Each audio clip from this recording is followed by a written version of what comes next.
I'm Stefan Brunner, Mark Fenstrup on the board, and myself, I'm a parent volunteer. We're just going to facilitate today and try and keep us on time.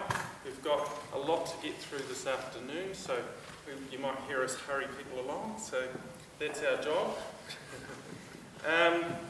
So in terms of how we've organised these visioning sessions, we've got quite a few parent volunteers as well as a mixture of people from the school board and a whole range of groups have come together to hold this. If you could just stand up if you're involved in the visioning communications workshops groups. If you just have a look around at these people who volunteered their time to help run these workshops. And they're going to also be involved amongst the tables when we do some group work this afternoon, and they'll help keep the group work that we do on track as well. So just to be aware of that. Also, if we just do a bit of an outline, Mark, on what the actual format for the day is. So my speaking will be over shortly, and then we'll get into it, and you'll get an overview of the lower and middle school. So there's a speaking segment really to give you a context for the group work where we're going to get your input later. And you'll see that flow through the day. We're going to hear from Jeanette and Adam and others, and then we'll get into the group work, and you're going to spend a good chunk of time on that, and then we'll close up. So just to flick through something about the wider process, I just want to get a show of hands if this is the first workshop of this series that you've attended. Oh, there's quite a few here. Great, so sorry about those who've already been along. The others, you'll have to hear me go into a bit more detail as a result. So in terms of the process, the vision's been drafted obviously, and that's kicked off these sessions, and a number of you may have come to the introductory session, so you can see we've got 2 ticks there. I think we're up to 5 of 8 workshops in that middle section, so we're heading down on the downward slope to the end there, and the key point there is that we're going to get a whole lot of feedback through this process, and the next iteration is to bring it all together, because each workshop, whilst being different, there's a lot of common themes coming through, and so all that information needs to be absorbed. You might have seen when we came in that some charts have been produced from the previous workshops, which just give a very high level smattering of some of the stuff that's come out so far, and that story is continuing with each workshop. So there's going to be that process going through, and then there'll be another workshop where there'll be opportunity to feedback, well, what's changed as a result of some of the feedback that we've got in. And then, of course, we can actually put it into the school and it can be our guide for where we're heading in 2028. And, of course, there'll be a celebration around that as well. So, just a little bit about guidelines when we get into the workshops. The key thing there is to keep it positive and focused on the future and give everybody an opportunity really to be heard. And that's where your facilitators in your group session will have a bit of a role there just to make sure that everybody gets a fair say and we keep on track and keep it positive in terms of, because we're looking here, how can we improve the vision? That's the focus that we've got to keep for this session. So I think I've covered it all, Mark, and we can move on to the next section, Mark. Let's do that. Kia ora koutou. Warm welcome to the lower school and middle school workshop. I'm Adam Duvignon. For those of you who don't know, I'm the class 5 to 8 team leader. I'm on the College of Teachers. I'm the assessment coordinator in the lower school up to class 9. And this is Jeanette Fenstra. I'd like to welcome you, and I teach class 1 currently, but I look after the 1 to 14, and I'm also on the College of Teachers. So we're going to start with the lower school verse this afternoon, the 1 to 4 verse. So if you'd like to stand, please, and that verse is at the top of your piece of paper that you've got there.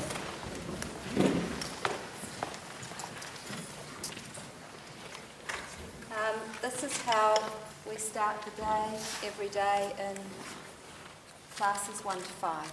Actually, no, 1 to 4, 5 it changes.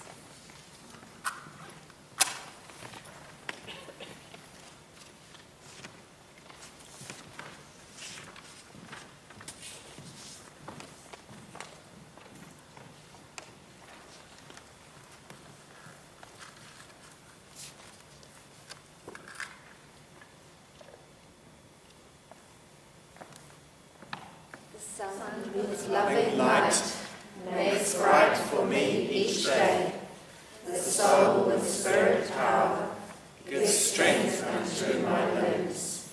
In sunlight shining clear, I reverence, O God, the strength of humankind, which Thou so graciously hast planted in my soul, that I with all my might may love to work and learn.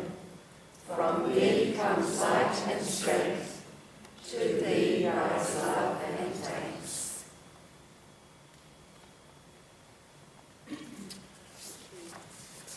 Now, please stay standing.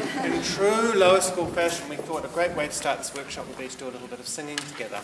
So we've chosen a song which is from the Class 5 curriculum, from the Indian main lesson in Class 5. It's called Tufta Hindi. So I'll just read the words and the couplets that they're in.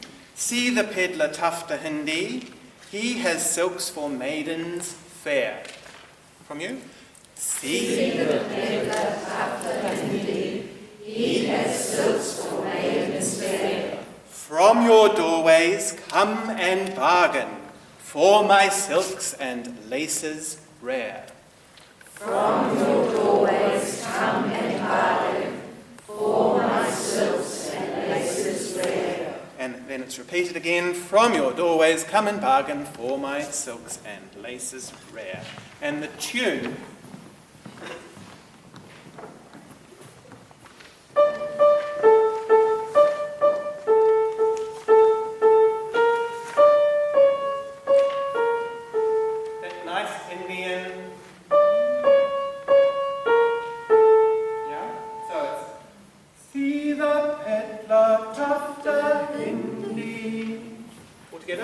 See the peddler Tufta Hindi, he has silks for maidens fair.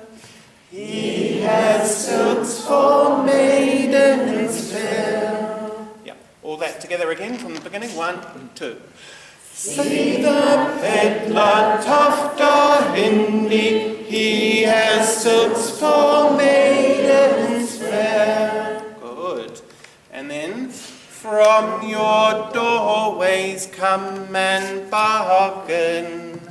From your doorways come and bargain. It just goes on very similarly. For my silks and laces rare. For my silks and laces rare. Good. From your doorways come and bargain for my silks and laces rare. And that's what we need to do today. So, from the top, everyone all together, right the way through this time. Here we go. 1, 2. See the peddler Tufta Hindi, he has silks for maidens fair. From your doorways come and bargain for my silks and laces rare. From your doorways come and bargain for my silks and laces rare. And a really good thing to do in singing with something like this is sometimes when you sing something the same the second time, that we don't sing it exactly the same volume. So, for example, you've got for my silks and from your doorways come and bargain for my silks and laces rare. from your doorways come and bargain for my silks and laces, whatever it is. Yeah, so we're going to speed it up a bit, and Jeanette's going to play the drum. Here we go. All right, 1, 2. See the peddler tufter Indy, he has silks for maidens fair. From your doorways come and bargain for my silks and laces rare. From your doorways come and bargain for my silks and laces. Second verse. Tufter Indy, you may sure us all your prize. Enter now the palace chamber. Spread your wares before our eyes. Enter now the palace chamber. Spread your wares before our eyes. Thank you, everybody. Very nice.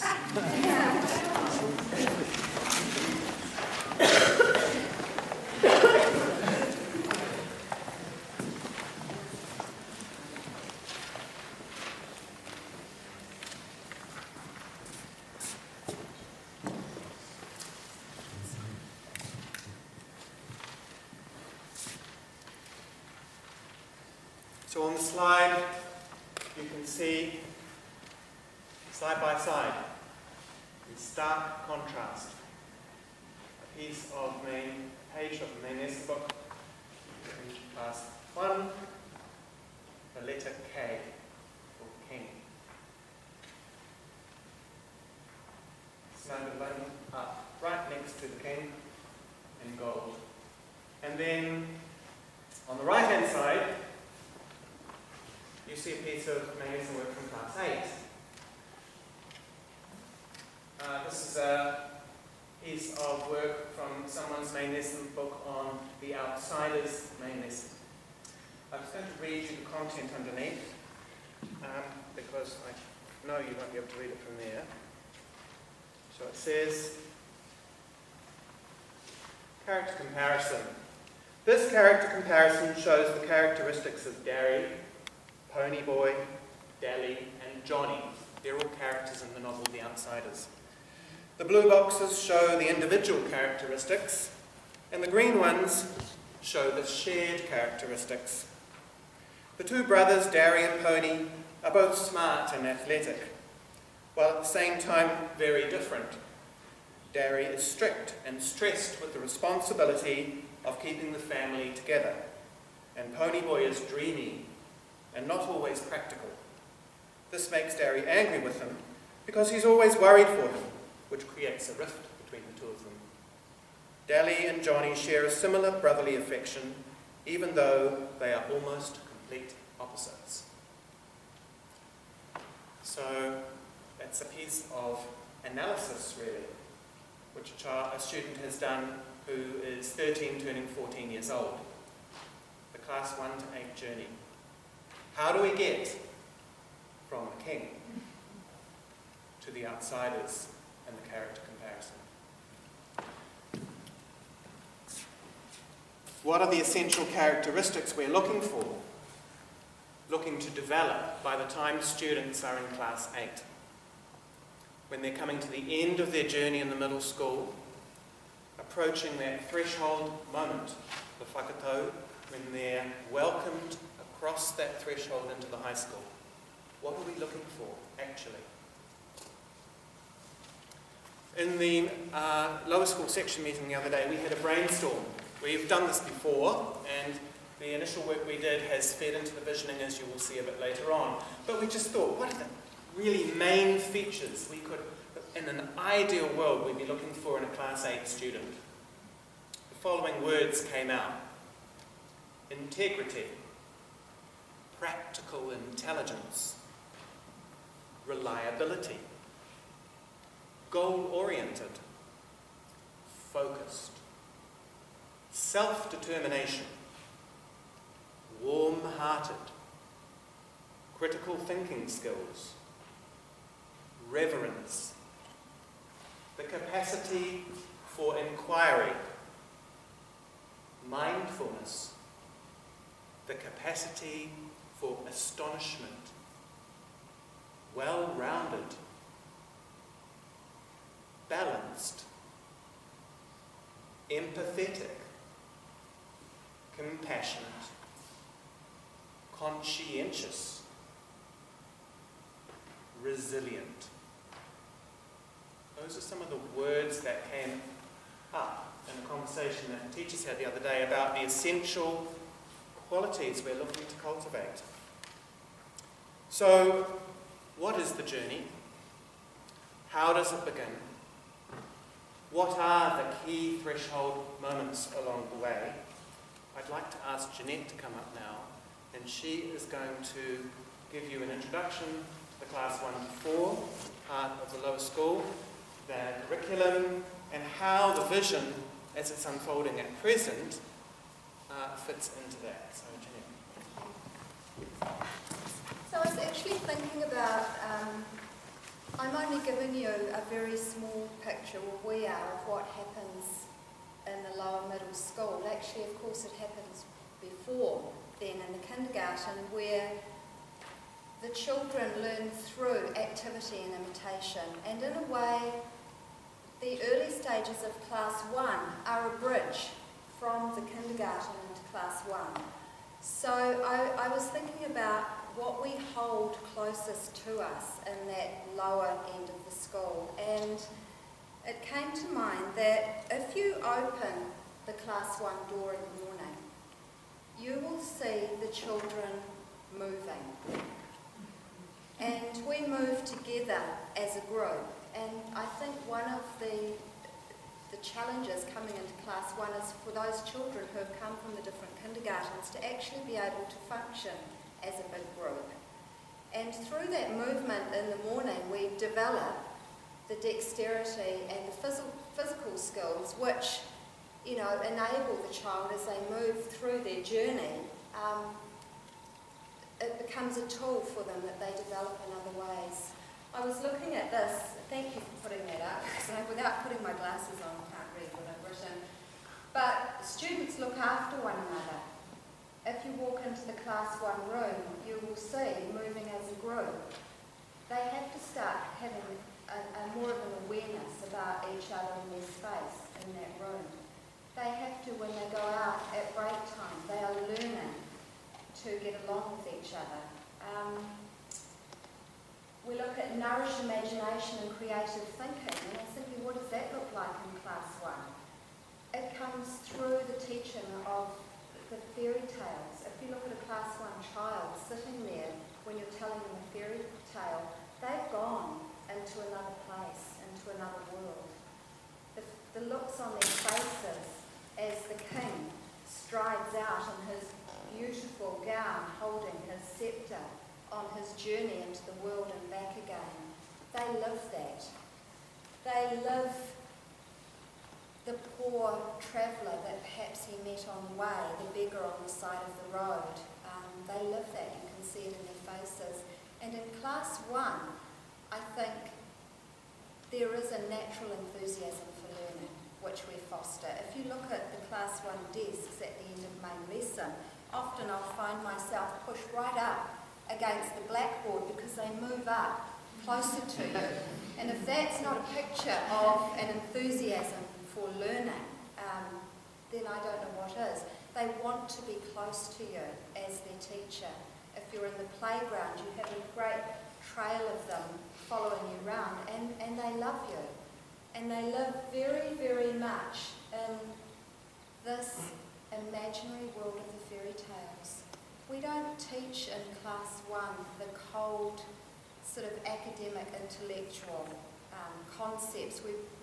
We bring them through the fairy tales. So the letter K for the king came from a very, very, very special story that they would have had during Class 1, as do all the letters, and as do in numeracy. We have the 4 gnomes. We don't just teach them about plus, minus, times and division. We have count divisor, who my class are going to meet on Monday actually. But you know, you think the stories are simple, but they live into them so deeply. Form drawing begins in class 1. We never do anything straight from the intellect. We spend a lot of time in class 1 before we even get to our form drawing book moving forms. At the moment we're working on the lemniscape, so we move it with our feet, we make it with our skipping ropes, we do everything large, and then we bring it down into our form drawing book. Class 2, there's not a great shift. I think the subjects are still the same. We're developing the concepts that they've learned in class 1, but the shift comes because they almost start having one foot slightly out of that, definitely out of more the fairy tale world, but more into the land of the Irish myths. And developmentally, the 8-year-old child is starting to have a few questions about whether or not, is there really a tooth fairy? Is there really Father Christmas? You know, they look at adults and they think, well, how do you really know that? Do you really know that? So we have this picture of a child that's almost leaving behind that fairy tale world. We still teach strongly through the imagination, but it's more into the Irish myths. The King of Ireland's son as a classic archetypal picture for class 2, where he goes on a great long journey and he comes back again. Picture of these two worlds that they're in and out of. Finn McCool goes out, and with the Fianna they meet a lot of physical challenges. So you set up obstacles in class 2 that will challenge the children with their physical skills and their dexterity. We meet in class 2 the fables, the sort of tricky fox and the way he tricks. I mean, they start having that side of them too, that looking at what's fair and right and what perhaps isn't quite honest. And we also look at the saints and the holy men and the sacrifices that they have given to bring something into the world that's special. I hope I haven't left anything out, because that is a very quick overview. Class 3, there's quite a significant change, and this is the year when the children turn, most of them 9. Developmentally, they're starting to feel that there is a separation really now occurring between where they were in this lovely imaginative world, and actually they're coming into the real world, and they feel sometimes isolated from their friends. They have no friends at all. Their parents, are they really my parents? This feeling of being cast out, and this is why we bring the Old Testament stories in class 3. Adam and Eve were cast out of paradise. They had to go out into the big wide world. They had to make a shelter for themselves. The children make their own shelters. They get very much into the practical side of the curriculum in the class 3 years. So they learn a lot about measurement and weight. They measure out Noah's Ark, somebody else who had to leave his home and go out into the wide world. They measure it out using cubits and handspands. They work very strongly with gardening and fishing, and actually the practical skills that will enable them to survive in the real world and move through that world. 2 minutes. Thank you.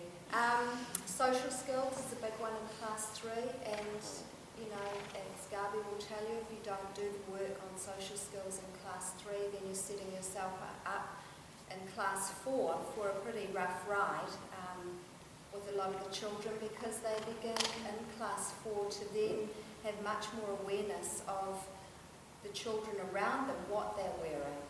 Sort of the labels come in for the first time. They're challenging you at home around boundaries a bit more. We look at home surroundings, we look at history in a pictorial way still in class 4. Where did their families come from? Where do they come from? Their whakapapa, class 4. Their family tree, their local surroundings.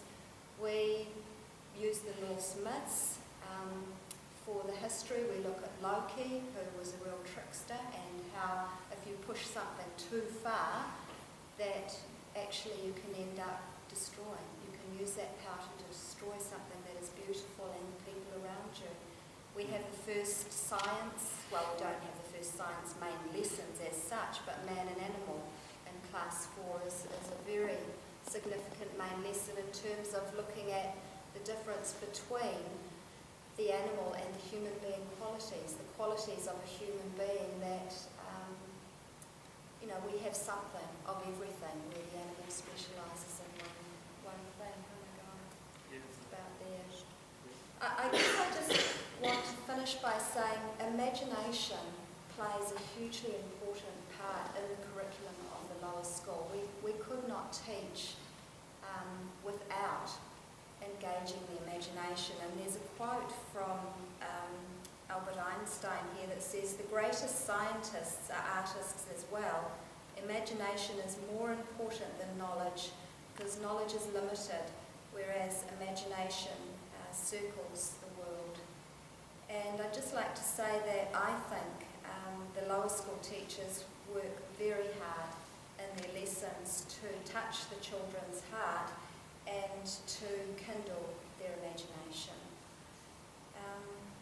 And that education, is an art, and that every lower school teacher is trying to bring creativity every day and every moment into their lessons. And I'll hand it over to Adam, but I'm sorry it was such a brief flyover, but it changes in class 5, and Adam will tell you how and why.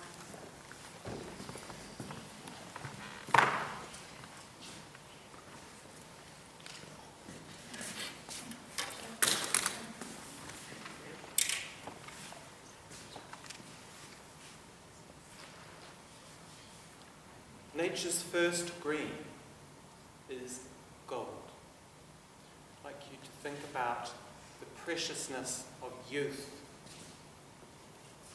and childhood and the world in which we live, and how much of a hurry it seems to be in a lot of the time. Nature's first green is gold, her hardest hue to hold. Her early leaf's a flower, but only so an hour. Then leaf subsides to leaf, so Eden sank to grief. So dawn goes down to day. Nothing gold can stay. It's a poem by Robert Frost, which is at the centre of the novel The Outsiders, which Class 8 studies every year. It's sort of why do we take that book? I think it's because it symbolises the value of youth and the preciousness of what we have in each moment. Thinking about what Jeanette said about cultivating imagination, which is the foundation of everything we do in the middle school, actually. As teachers, as our students are growing up and becoming adolescents, underlying that is this work that we're doing with them to try and encourage them to really use every moment and to cherish those moments and to be really present to what we do. So in Class 5, the students begin this journey, this transition from the world of allegory and myth that characterises the junior school to the world of thinking and ideas. A developing sense of awe and wonder at the world in which we live and all its marvel and mystery is what we are trying to enkindle in that journey from Class 5 to Class 8. So on the screen here you can see the sub-themes that are in the visioning. And as I talk through the Class 5 to 8 curriculum, I come back to those themes on the right-hand side. You will see that in the middle school, the essence of what we're really trying to do is, we think, is independence in learning. Quite a different gesture from the lower school. So in class 5, we still have myths. We have India and the Ramayana and Rama and Sita. We have Gilgamesh from Persian mythology, and we have Mesopotamia. We study Egyptian mythology, and we end up in ancient Greece, and we meet all the Greek gods, and we know about what they do and what their important tasks are. Zeus, Aphrodite, Apollo, all of them. The Persephone plays there. And we end up towards the end of class 5 in late Greek history and the fall of the Trojan Empire. A wonderful linking year where this world of imagination and picture consciousness and these powerful images in these myths and legends moves into actual cause and effect and history by the end of the year. The students are waking up to the world around them. They're becoming much more interested in what they see, and they're wanting to know why. We have botany, fungi, flowering plants, and the study of New Zealand's geography. Not to mention the mathematics main lessons that weave their way through class 5. Class teachers who go on with their class 5 into class 6 know what a different year class 6 is from class 5. It's a major change of gear. And you as the class teacher have to meet that changing energy that comes at you. Sometimes we talk about it, that inevitably sometime in class 6 the students turn into savages. And it's that demanding to play a role in why and how, and why are we doing this? And so how do we meet them? Through the study of Rome, ancient Rome. From the founding story of the Aeneid, through the kings of Rome, into Roman society and government and the forum. Right when they're turning 12, this idea that we're all together and we need to communicate with one another. There's a different energy behind it. Also in class 6, students meet the sciences, the formal sciences really, in a much more conscious way, with acoustics, the study of sound, and optics, the study of light and colour. And so they're writing up scientific experiments, and they're learning to articulate in their written work clear thinking, pure observation, close observation of phenomena. Also in class 6, commercial maths, the world of fractional numbers, fractions, decimals and percentages. Starting in class 3, as Jeanette was talking to you about, as these students sort of become more aware of their separateness in a way from mum and dad, comes also this need even more for repetition and for lots and lots of practice of those fundamental rules of maths and of English language. And that leads right into knowing our times tables and having to understand fractions being intrinsically linked. So we don't know our times tables. Fractions is a very scary world. So by the time we get to class 6, fractional numbers, percentages, decimals, it's applying it. It's having fun with it in a commercial maths way, maybe a class market or that sort of thing. Quite an important main lesson. By the time we get to class 7, we're expecting that students are writing quite independently. So there's a lot of work that goes on in this transition from 6 into 7 as they are moving from having been learning the skills of writing, and they're still learning the skills of writing, but they're applying those skills a lot across the curriculum. So I know that, probably running out of time, I know that at the end of Rome, when we look at the decline and fall of the Roman Empire, we're starting to bring in higher order thinking skills. We're thinking about the reasons why Rome fell. and justifying our own thoughts about what that might have been, having a discussion or an argument, the beginnings of debating. It's all there.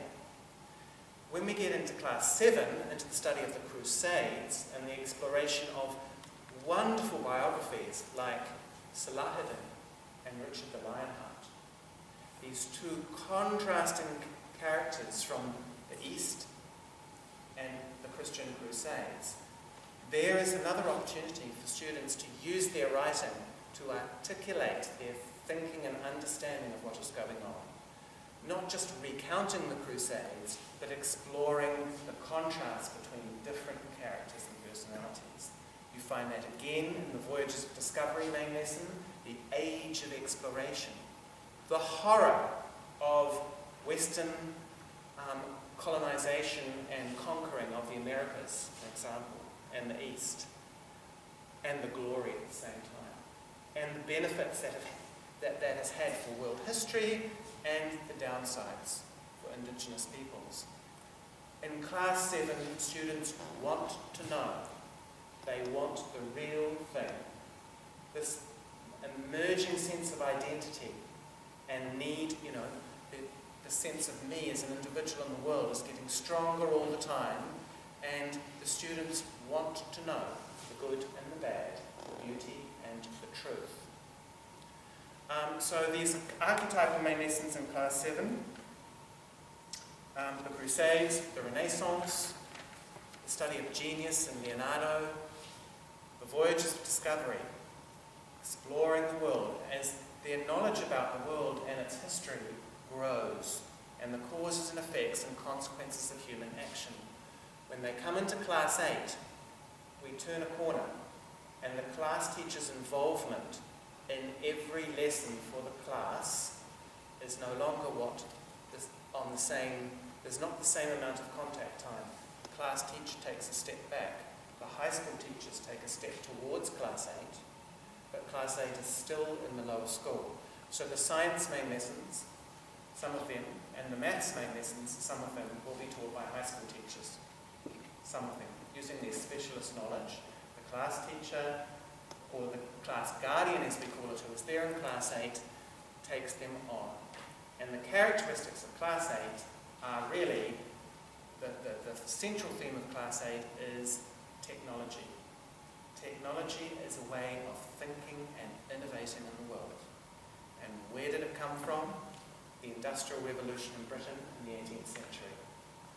And parallel to that is this developing human being, this emerging sense of self and identity, and students experimenting with who they are, what they're wearing to school, their social groups, and what are we working with in terms of how we're working with the students. It's bringing that analytical, critical thinking skills and this capacity for inquiry that we're trying to develop together with empathy, with warm-heartedness, with being able to have compassion and alongside thinking, to imbue our thinking with that quality. So on the right-hand side there, developing independence and learning, you've heard me talking about that. Students being much more self-driven. We're looking for the refining of learning habits. That's students being more self-motivated in their organisation and prioritising of their work. Much more so. The spoon-feeding that goes on very necessarily much earlier on, it no longer has a place. The igniting of this interest and wonder in the world through learning how to ask really pertinent questions to drive their learning through inquiry. Striving for excellence, setting goals. How can I improve? Very important. And more central to progress and learning as students move through the middle school, and extending our knowledge and skills across the curriculum. So that is how the journey develops from class 4 through to class 8. Now, just a little word about these sub-themes before we transition into group work. Okay, are you all right? No? So, on the board here, you see a little version of my high school student of the future. And on the left, you will all, and when you transition into groups, to do some talking and thinking and coming up with some of your own ideas, you will have this sheet on the table where you go to work. Just to clarify, on the left hand, our Michael Park School student of the future is a threefold human being: thinking, feeling, and willing. And on the left hand side, we have capacities, these essential skills and potentials in us that we think are really important. And those capacities are distilled from the slide that we had on the screen before. They're a slightly reduced version of what we had there, less wordy. And we've sort of separated those out into thinking, feeling, and willing capacities for you. On the right-hand side are just some key things that we're trying to do in the curriculum. When we go into groups, we're asking you to do two things. You're going to have 45 minutes, so we'll give you a clear indication of the time for that. The first thing we want you to do is, in terms of the capacities, qualities and experiences on the left-hand side here, we want you to have a good look at them and we want you to think, because we've kept that quite distilled for a very good reason. Can you think of anything that is missing? What do you think needs to be there in those capacities that isn't there? Anything that you come up with in your group, there's no right or wrong. If you think there are capacities that need to be there, we want to know what they are. And you can write them on the sheet or on post-it notes. You can write on the back of the sheet if you run out of space, and there's extra paper on the tables. When you come towards the end of that first part of your time together, about 20 minutes worth of work, we want you as a team, your people at your table, to look through all the capacities that are here and the ones that you've added, if any, and we want you to think about what are your top 5. What are the ones you think are most important of all the ones there? And we'd like to know that from you.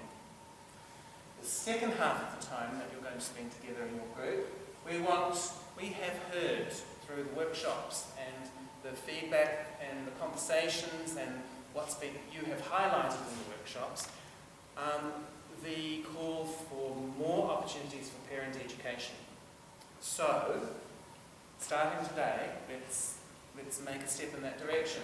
So, thinking about topics and activities, what do you want to know more about regarding lower school and middle school education at your table?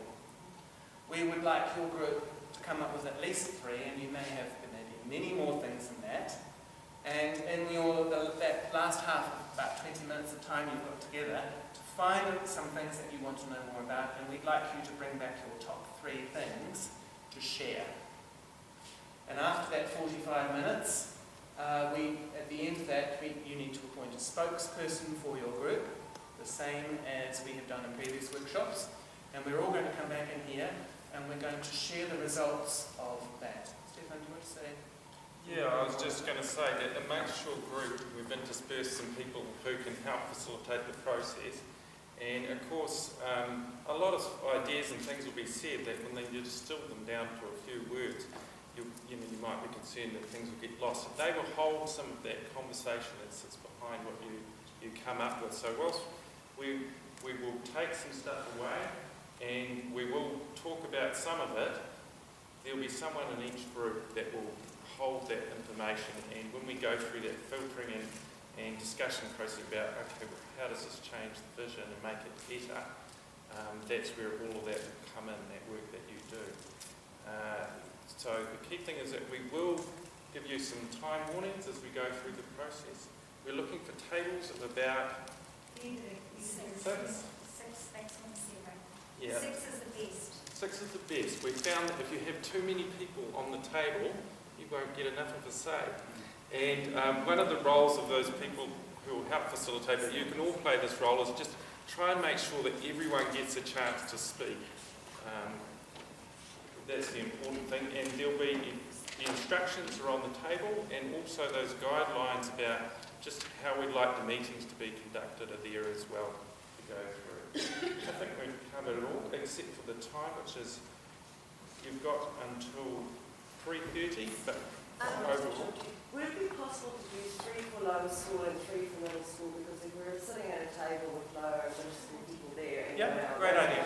Great idea. 3 for lower school and 3 for middle school. And can I just say your wax is probably nicely warm now, so when you're sitting at your table, if you'd just like to make some little, anything you like, it could be a flower, just something that you've moved to make, and when we come back in, we'll put them all on a little table that I'll bring in.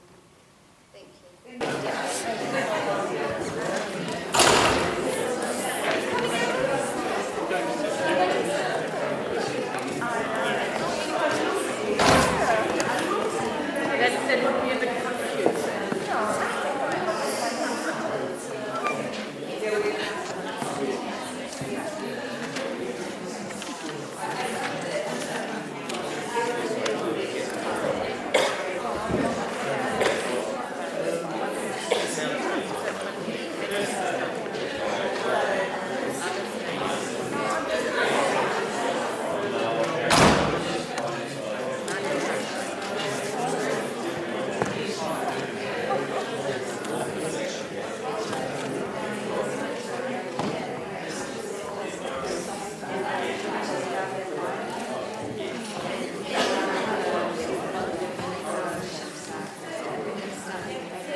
Okay, thanks for being so timely. It's just a one. So now what we're going to do is feedback some of what you've given. When it comes to the small one around the picture, we can't leave those there. But what we'd like to do is each spokesperson to talk to their top threes, and they've got essentially about 2 minutes. We will need to move through them to make sure we get through. So, if we could have spokespeople's hands up so I know roughly where you are, I'll probably forget. So pretty much down the road. Okay. If we start over here and work across. Go, Suzanne. Right, so I'm just showing that up there. You need to stand up and face everybody because the sound is loud. Okay. We put little dots and all the ones that we made decisions quite differently. So we ended up circling the 3 that only had 2 dots on. So it wasn't a consensus decision, it's just the ones that everyone kind of put dots on. What makes Steiner-Waldorf learning steps unique? I want a detailed description of the curriculum for each year at the beginning of each year, and I want to know how my child compares to a child in a state school. What is this uniqueness that we're getting from here? You got to wear it fine. Can you repeat that third one again, please? That one down there? Yes. I want to know how my child compares to a child in a state school, because we've got up here what makes Steiner-Waldorf learning steps unique. So what is it that we're providing? And the first one was I want a detailed description of the curriculum for each year at the beginning of each year, because I want to know, well, this is what those learning steps are going to be. This is what the developmental cycle is from that age. Of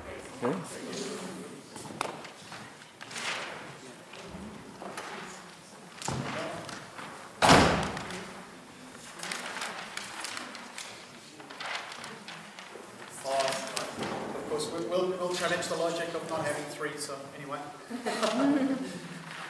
So the first one was a deeper understanding of the learning outcomes, so that we as parents can assist and enhance in the process in our own homes. And that's not actually doing the education, it's just what is the outcome, so that we can enhance that process. Touching on one that's already been mentioned is understanding the developmental stages and what to expect. So better preparedness at the start of the year for what we're going to get and expect to see during the year. And that's not prescriptive, it's not to say that it will happen or won't happen, but it's just an idea, a guideline. Understanding the special character and what it means and how it is applied. And an example that came out is eurythmy. I mean, what is its purpose in the greater Steiner philosophy? And then, of course, the one we threw in there at the end, which wasn't really, it's our fourth one, which is just keeping the Steiner education relevant. And I think that's particularly around one of the key things is technology. And, 100 years ago, wasn't what it is today, and it wasn't as prevalent as today, but that's as an example, just something we want. How do we deal with that? So, Cool, thank you. Catch all that? Okay. We've got 2 pages. Lots of And we allowed everybody in our group to circle 3 after we had our group discussion, and you were allowed to circle the same one 3 times if that was your 3. The winner takes all here is a course, not just one night, but a course on temperaments. So it would run over a period of weeks, and how we can use them in the home, within the dynamic of our family and siblings, and how we can use them, how they can be used and would be used in the classroom. And we saw this as an opportunity for parents and teachers to attend this course, because we thought that there would be teachers that would like to know about more of this as well, and it would be a great way for us to be community. And it was noted in discussion, and I thought it was relevant, that this is referred to much in the Steiner talk, starting with kindergarten, that there's a lot of referencing of temperaments. And also in the things that we read about joining a Steiner school.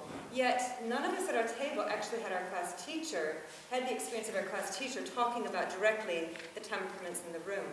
And so we asked the question, is it becoming a lost art, the temperaments? And we didn't know. We aren't saying this in a judgmental way, but we wondered if in fact that was maybe some information that was getting a bit lost. And so we wanted to take that up.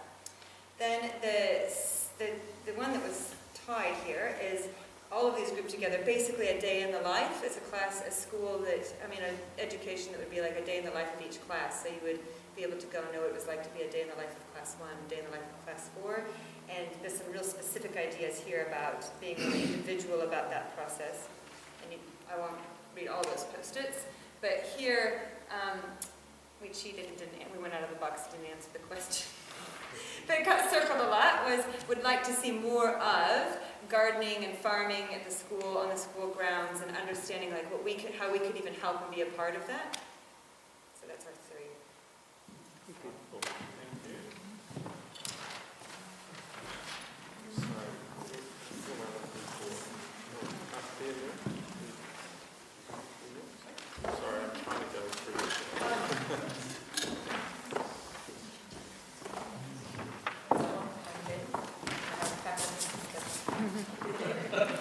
Now we snuck in 5, but 2 of them are really small, so it doesn't count. One of them we've heard quite a lot of already is the kind of education about the curriculum, and we have things like a yearly overview, reminders of class meetings, and how the theoretical links to the actual practical, the applied kind of nature of it in the school, and the reasons why behind things at all. So that was all kind of one about education, and then linked to that is also how we as parents can support that at home, what we can be doing and what we maybe should be avoiding. And our 3rd one was the kind of inductions, so coming into the school, and also the transition times between kindy and school and lower and middle, and all of those.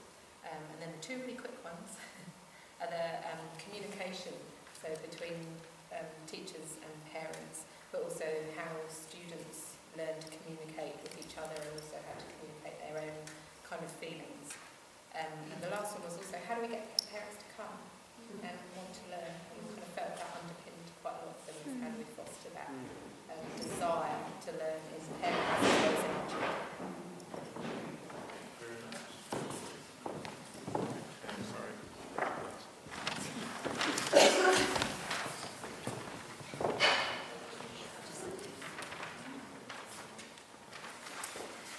So the biggest one for our group was getting more information about the curriculum, more opportunities for parents to contribute in class in a hands-on way.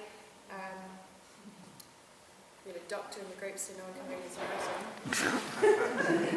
And we thought a good way of doing this would be perhaps in the term 1 parent meeting, provide an overview of the main lessons for the year, and beside that say, okay, for this main lesson I really need someone who can help me construct, I really need some parents who can help me cook, I really need me some parents who can help me build, and then you could volunteer your time in a more formal way. And because there was a big cry in our group for more parent involvement, they want to be involved in the learning, as well as have a deeper understanding of what and why we are learning. And just about the school structure was another one, doing that flow chart of how the school works. And again, we thought about formalising in the term 1 for all new parents, and especially all class 1 parents, to have this is what we are, a sort of education evening. Thank you. Great. Okay, I'm just going to make a plug. While you're waiting for Amanda to come down here, be filling out your forms, If you need one, let me know. One holder up, it's a bit Yeah. Okay, like everyone else, we said understanding the development of the curriculum.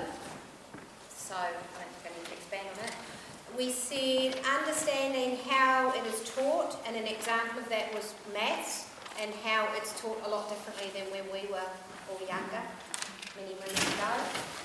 And something that was really key to us was the importance of service in the community. So we talk a lot about doing stuff outside for our children, but doing stuff outside that helps the community, not just the community in the school, but the wider community. And I know at other vision workshops they've said soup kitchens and city missions and things like that. Yeah. 3 points. Cool. So who have we got?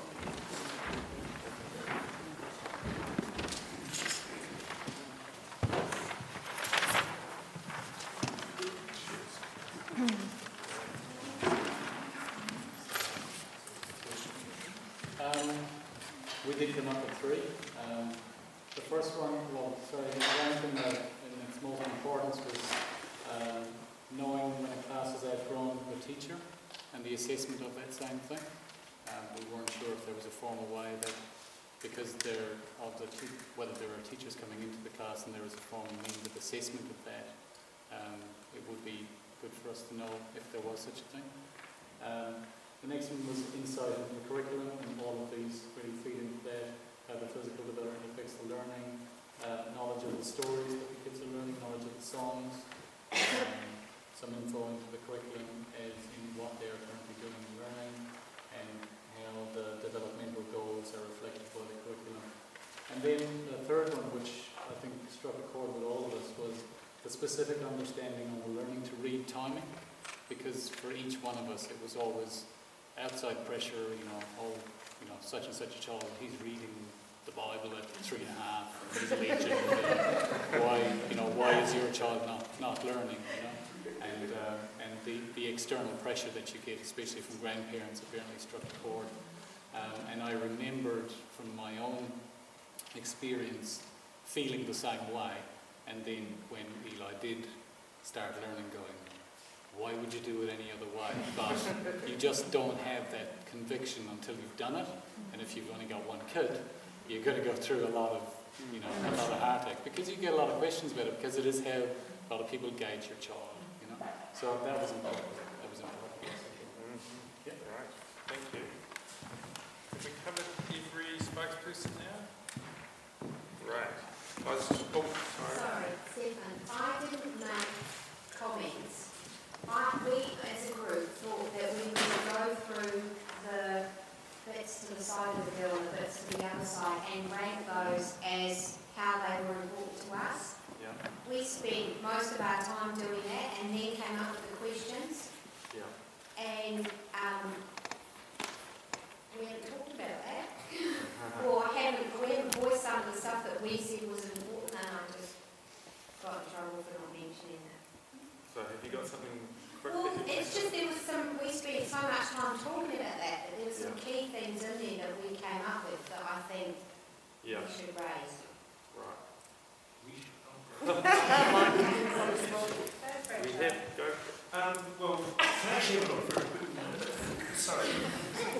One of the big things that we mentioned was the social aspect of bringing that into, was bringing the social aspect into the learning, and it started off with me saying the field trips and things like that, but it was the practical application of the learning into the wider world, and then that going further into the wider community. And then we had discussions about how the children can sometimes be centred so much on I, and then it's kind of like how can they then be part of that, and you know, if you don't pick up your rubbish, who's going to do it, and all that stuff. There were suggestions like even looking at cleaning up just our neighbourhood, you know, taking responsibility for around the pond, the park, and things like that. And of course, when you're doing that, there can be so many lessons and other parts of the curriculum involved in that. I mean, you could do, I don't know, go through the rubbish and find, group it into certain, there's lots of learning applications to that, but it's that social thing, social practical, that we really wanted to make sure that put into that.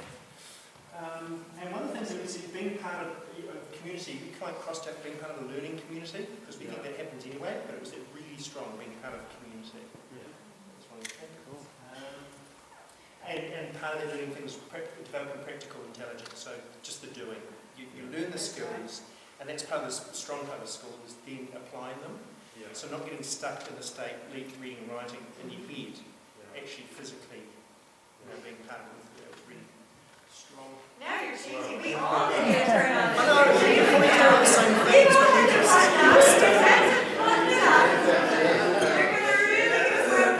And another good strong one was a sense of reverence as well. So, and maybe again it comes with a social thing, but also just having, you know, I mean, whether it is to elders or to other parts, you know, it's just having an understanding. Sorry. No, thanks for that. I am going to need to wrap up so we can get to the end today. But I appreciate that actually there's a lot of great conversations going on that we didn't get to hear back as a big group, and that's partly why we've had someone in each group that can capture that. When we bring it back together, some of those stories can come out again. Plus we've captured everything there, whilst we've only done the bullet points. Was there anything more to say, Adam, just in terms of what you're going to do with the information? Well, just that, we've got a couple of minutes, and I'm going to ask Dee to come and give a closing remark. But before we do, just a couple of minutes, is there, in terms of how we might share this with you, because we're going to filter this, we're going to do some work with it, and there's lots of information you've given us here, and we need to communicate that back to you. Right on top right now, what would be the best form for us to do that in? What comes to you if I ask you that? Is there any particular way you would really like to receive that? Those summaries that have been going up are very, very helpful as kind of like a top steer. Yep. So seeing those would be very, very helpful. Good. So perhaps those being available not just at the next session, for example, or how those are made more You can put those on the website too, we haven't done that yet. Website? Just to be clear though, you've asked a lot of questions of the lower and middle school, so then there needs to be a response to your questions from the lower and middle school. And so the question we're asking you is, well, what form should that response to those questions take that would be most useful to you? Handout. Handout. Yep. Okay. Should we build it into the one I'm hearing this through all the time, new parents to school, new parents to school. So one idea the college is running with is revamping the whole way we enroll people and bring them to school. And so I've been listening to it, thinking all of this should be captured, everything from the last 5 sessions and the ones coming up, and to really ask questions when parents come to school back here. One other possibility that occurred to me was that it might be fun if the lower school teachers actually make a video. So that here's the question, and here's us responding to the question. So you can just. But it doesn't need to be some big production. I'm just talking about somebody pointing a video at some people and then answering questions. This came up in our thing in a different kind of way about Gabi was concerned that she said we've had these parents education even if people don't come. So one avenue would be like the videoing it, to have it available in the library so that those who are able to come, whether it be this or something else, they can watch it in their own time and have that information at their hands. Thank you for that. Yeah, just at the moment, I know you've got some other ideas and you're welcome to come down and share them afterwards, but I'm conscious too that people do need to leave at 4. And this whole process really is the start of a long conversation, so don't feel that everything gets left today, it keeps going. So I'd like to... Did you want to your closing idea? No, I was just saying, as well as the library, something have it on that skill website. Yep. That everything's on anyway. Yep. And then it's completely available for So everyone. I'm sorry that we are being tight about time. I think I just need to share the community that the staff are all going off tonight to be with Eric and Colin. And so we're just taking as much chance as we can, while we can, to be with them. So apologies if the staff all clear out afterwards, but just know we're going to be a good community. Yeah. And I just do feel free to email me later any of your thoughts, because I think that one thing that's come up is that some people wake up tomorrow and they actually go, oh, that's what I wish I'd said. It's not lost here today. Email me. It's okay. I'll capture it and we'll still get it in there. All right? So, a closing thought. So the purpose of this is you're supposed to listen to everything and capture something, and there were so many things sparking today that it's really hard to pin it down, but I do want to pick on one thing that really excited me, this question of teachers talking more about the temperaments. Teachers get bogged down quite a lot before they go into a parents' meeting. You need to cover this from FAIR, you need to cover this from fundraising, you need to cover this from the board and the trust, and what I'm hearing and what I will be sending out as the principal to the colleges, actually those things, while some things might need to be talked about parents' meeting, have a look at how much of that could be in a handout or memo or use these hands out to parents at meetings. And for goodness sake, let's get parent education and parent meetings back to talking about what's coming up for the next main lesson and what's coming up, because that's where it happens. And I suspect if you do that, and we make these kinds of meetings more thrilling and exciting and fun, like painting and doing these backs, then you'll solve the other problem about how to get parents here. So I think the fall off of parent meetings and things like this is people just are really bored with all the day-to-day stuff. And so I want to say that you can do a whole year on the temperaments, and one of the exciting exercises we do with teachers is teaching them how to work out the temperaments of parents. So I'll just share the secret with you, is that we're going to manage a complaint. What I do as part of my thinking is I think that with adults it's not as simple as temperaments. Your parentry types, so are they a 30-year-old parent, a 20-year-old parent, a 50-year-old parent? That gives you a lot of idea. And also a constitutional type. And then I figure out about that parent. I think how would be the best way to approach the parent. Just like when you're selling a car, you would give a manual to phlegmatic, and the same when you show them a cool colour and take the little rev around the corner. The cleric wants to know that if it has an accident, it's going to be so safe, and your melancholic wants to know that the accident rate is really low. It's very, very good mileage. So these are things that you as a parent, I encourage you not to just find out about the temperaments. You need to know the constitutional types of your child, and more importantly, look to your own temperament and your own constitutional type and how you are, and how does that affect how you interact with your teacher, and how it affects how you interact with your child. Because often when parents come to me and say about behaviour problems, I go, how about we look in the mirror first? Because, either it's the opposite we're reacting to, or it's the same and it's irritating us. So you can have heaps of fun with temperaments and lots of other wonderful Steiner impulses. And if you really push this barrier now about we want our class parent meetings to be about Steiner, really the only other thing you've got to do is make sure your child's gardening, playing music, doing the singing, doing the beautiful drawing, thinking for themselves, taking responsibility if they do something wrong at school. Don't notch in and warmer everything smoothly for them. And let them go through this rich curriculum. And you know what? You don't have to do much else than that. Oh, they'll be a great community. Let the teachers deliver this great curriculum, and you'll get that student. I absolutely guarantee it. I have adult children at home who have the benefit of that.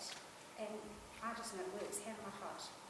So we've made some reflective questions for you to think about how you could support your child at home. Just for you to sit at home as parents and really genuinely look to your hearts and say, okay, these are important for the teachers, and it's really important to get that student out of class 8 that's capable and smart and can think for themselves and stand up and take responsibility.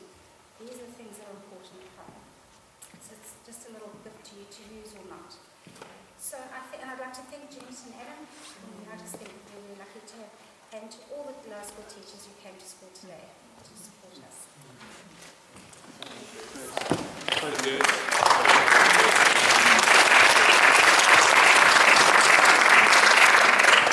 So to finish, we're going to... Oh, this is somebody's phone. So I just don't know if it's down there. Oh, You make sure it's a flash one next time. I can't even use that properly. My old phone was much easier. Just to conclude, folks, we're going to say the middle school first and high school first, if you'd like to stand.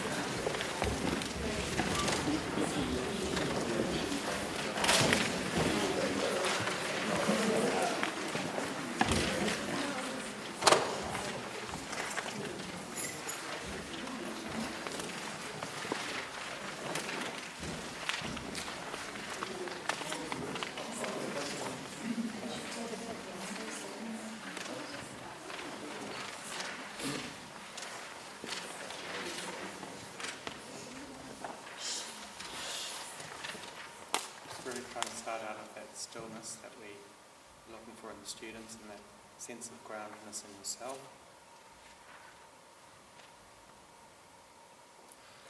I look into the world, wherein there shines the sun, wherein there gleam the stars, wherein there lie the stones. The plants they live and grow, the beasts they feel and live, and we to spirit give a dwelling in our souls.